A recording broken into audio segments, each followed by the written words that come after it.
Have you ever denied yourself something you truly wanted? Not because you couldn't afford it, but because spending that money made you feel guilty. Have you ever stood in a store or hovered your finger over a payment button and heard a voice inside your head saying, "Not now. You don't need this. Be responsible." And you listened, even though a part of you felt tired of waiting, tired of postponing life. This story is not about money, not really, it's about fear, and how fear often wears the mask of discipline.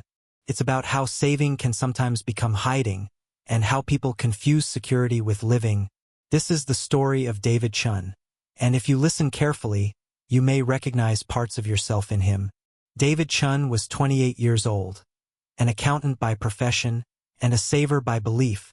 Saving money wasn't something he did occasionally. It was his identity, his pride, his proof that he was different from his parents.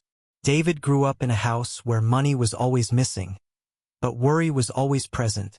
Unpaid bills lay on the kitchen table like accusations. His mother counted coins late at night. His father stared at numbers that never added up. David learned early that money wasn't just paper. It was fear, it was tension, it was silence at the dinner table. And so, as a child, he made a promise, a quiet one, but powerful. I will never live like this. I will never be afraid of money. Years later, when David finally landed his first real job, he didn't celebrate, he didn't relax, he calculated. He built a system, a perfect one, at least on paper. 70% of his income went straight into savings. Automatically, no thinking involved. The remaining 30% was carefully divided. Rent, cheap groceries, utilities, nothing extra, no room for mistakes, no room for enjoyment. New clothes were unnecessary. Eating out was wasteful, travel was irresponsible.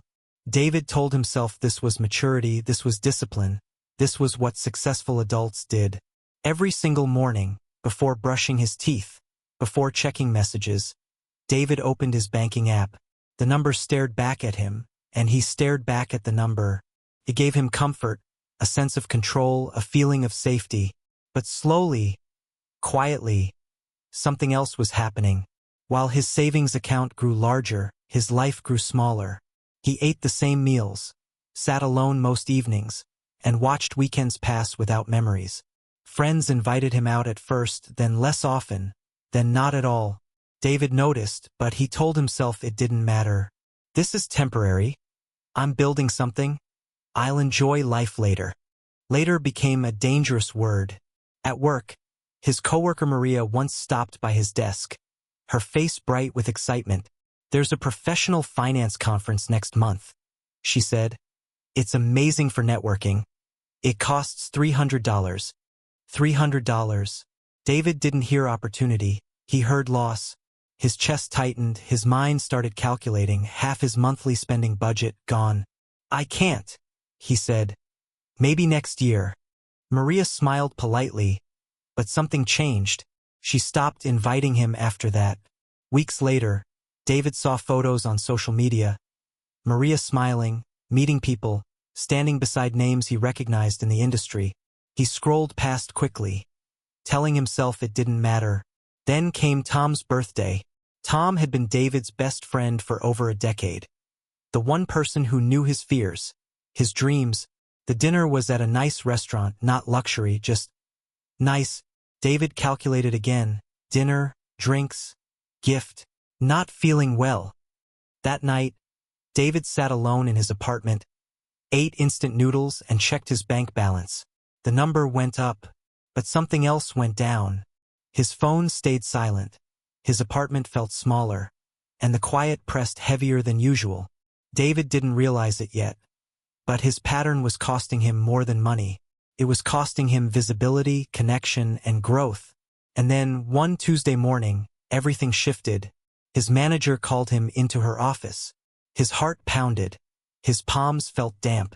"David," she said calmly, "we've decided to promote Kevin to senior accountant."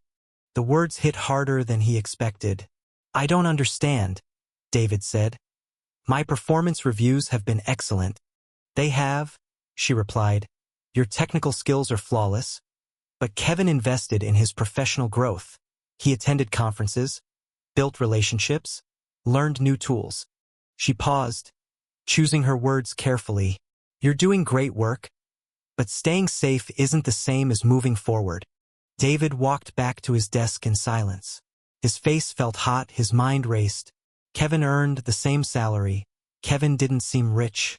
So how? That evening, David saw Kevin in the parking lot, getting into an ordinary car. Nothing fancy, nothing excessive. Congrats on the promotion, David said. Thanks, man, Kevin smiled. I'm grabbing coffee with some people from the conference circuit on Thursday. You should come. These connections really changed things for me. David almost said no. Almost. Coffee meant spending money. Networking meant more events, more costs. But something inside him cracked, just slightly. What time? He asked. That decision, as small as it seemed, was the first crack in David's old belief system, and he had no idea what was about to happen next. That Thursday afternoon, David arrived at the coffee shop 10 minutes early. He stood outside for a moment, watching people walk in and out, holding cups, laughing, talking. For dollars, that was all this cost, and yet his chest felt tight. Old habits don't disappear quietly. They argue, they whisper. They remind you of every worst-case scenario. David stepped inside. Kevin waved from a corner table. 3 other people sitting with him, mid-conversation, comfortable, relaxed. David ordered a black coffee, nothing extra, no sugar, no milk. When the payment went through, he felt it. That familiar sting. The feeling that said, you're losing control. But he sat down anyway. Introductions went around the table, job titles, projects, ideas. David mostly listened, nodded, absorbed. Then an older woman with calm eyes and a steady voice turned toward him. So David, she said, what do you actually do? The question was simple, but the way she asked it wasn't. David explained his role, his skills, the systems he managed. She listened closely, didn't interrupt, didn't glance at her phone. That's interesting, she said slowly. My company is actually looking for someone with exactly that skill set. David straightened in his seat. It's a 6-month consulting project, she continued. Flexible hours, pays well. The room felt quieter suddenly. David nodded, trying not to look too eager, trying not to hope. Would you be interested? She asked. That night, David lay awake staring at the ceiling. His mind replayed the conversation again and again. All of this from a coffee he almost didn't buy. 2 weeks later, David signed the contract. An extra $1,500 per month. The first thing he did was open his banking app. The number jumped. An instinct kicked in. Save it, lock it away, don't touch it. During their first official meeting, the woman from the cafe introduced herself properly. Grace, she said, and smiled. They discussed expectations, timelines, deliverables. Then Grace asked a question that caught David off guard. Do you invest in yourself? David didn't hesitate. I save most of my income, he said. I'm very disciplined. Grace smiled, but not in admiration. It was a gentle smile, one that carried experience. I used to say the same thing, she said. I saved aggressively. I thought discipline meant deprivation. She leaned back slightly.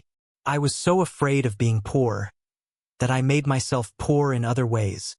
The words landed heavier than David expected. For years, she continued, I watched my bank account grow, while my skills stagnated, my relationships faded, and my confidence quietly eroded. David felt exposed, as if she were describing him. Money sitting in an account feels safe, Grace said, but safety isn't growth.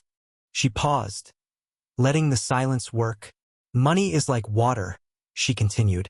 When it doesn't move, it stagnates. But when you direct it with purpose, toward learning, toward health, toward relationships, it flows back to you, often multiplied. David swallowed. But what if I spend money, he asked, and it doesn't work out? Grace didn't rush her answer. Then you learn, she said. And learning is never a loss. She gave him a challenge. For the next month, I want you to spend money intentionally on 3 things: One that improves your skills. One that strengthens a relationship. One that teaches you something about yourself. David's hands felt cold. This went against everything he believed. But something inside him knew the old way wasn't working. He agreed. The first investment was the note that nearly broke him. An advanced data analytics course. David stared at the payment screen, heart racing, breathing shallow. His inner voice screamed, "This is irresponsible. This is a mistake. You're undoing years of discipline." 20 minutes passed. Then he clicked confirm. The guilt was immediate, sharp, persistent. For 3 days he regretted it. Then the course began, and something shifted. David learned tools he had never been exposed to, ways to visualize data, methods to find insights faster. At work, his efficiency doubled. He started finishing projects early, spotting patterns others missed. His manager noticed. The second investment was harder emotionally. David called Tom. The line rang longer than expected. "Hey man," Tom said, surprised. David apologized, honestly, without excuses. They met for dinner. $75. But the laughter, the stories, the shared silence. It felt expensive in the best way. For the first time in years, David felt present. Tom mentioned photography, a hobby he'd fallen in love with. Instead of dismissing it, David listened. Tom's eyes lit up. "Come to a beginner workshop with me next month," Tom said. "Just try something new." David went. The workshop was free, but afterward he bought a used camera. $150. The guilt returned, but weaker this time. Photography changed something unexpected. It forced David to slow down, to observe, to notice light, angles, moments. He started walking during lunch breaks, taking photos instead of scrolling his phone. His stress dropped, his creativity rose. At work, his presentations improved, clearer visuals, stronger storytelling. 3 months later, his manager called him into her office again. "I don't know what's changed," she said, "but your thinking has evolved. We'd like to offer you a senior role. $12,000 more per year." David felt tears burn behind his eyes. He had spent less than $1,000, but gained confidence, connection, clarity, and then it hit him. He had been trying to save his way to happiness. But happiness doesn't come from holding tighter. It comes from growing outward. 6 months later, David's life looked completely different. He still saved money, but now with intention. 30%, not 70. The rest flowed. Into courses, into experiences, into health, into people. His calendar filled slowly, not chaotically, but meaningfully. Coffee chats, weekend walks, occasional dinners. One evening, Tom looked at him and said, "You know what's different about you? You seem lighter. Like you're actually here." David understood. For years, he saved for someday without defining what someday was. He confused money with life. The lesson wasn't never save money. The lesson was this: money is a tool, not a destination. Saving without purpose is fear. Strategic spending is courage. The real question isn't, "Can I afford this?" The real question is, "What will this build?" Because the richest life isn't measured by a bank balance. It's measured by growth, by connection, by becoming someone you're proud to be.